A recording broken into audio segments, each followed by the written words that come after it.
Absolutely not. Absolutely not.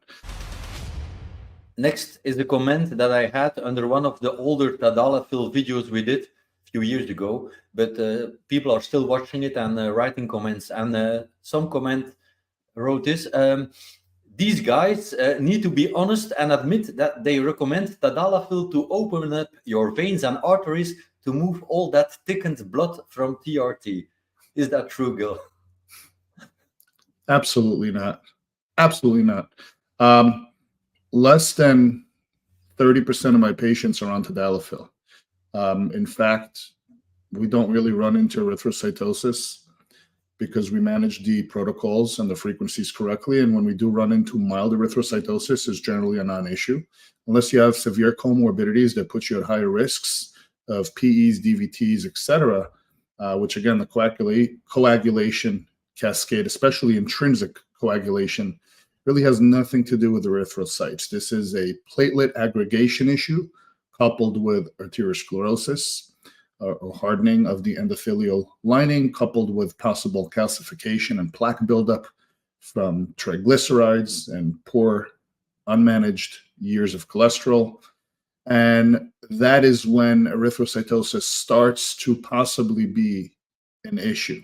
When you already have all the other perfect storm problems, and now you're adding in a mild viscosity increase to the blood flow, that is when we start to look at it. But I'll be honest, we generally don't start men on TRT who are hypertensive and obese and have severe issues that they need to address with their primary care physician first.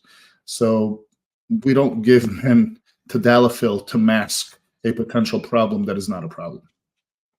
But you do recommend Tadalafil for your patients? We explain the mechanism of how it works, the benefits that it can have, and if they think that they are a candidate for it, by all means. We don't have a blanket procedure. We don't have protocols that say every man must or should use a particular medication. I'm a fan of less is more. The less medication you can use to optimize your lifestyle, the better. Medications are not there to just, put an age on and say now everyone should be on ABC.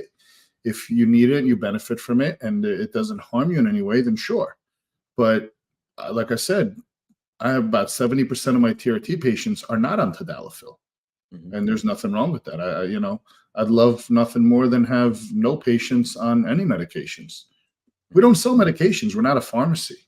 So it doesn't matter to me what medications you use or don't. I prefer you use less medications.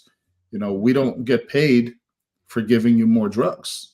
We simply get paid for oversight, management, and information.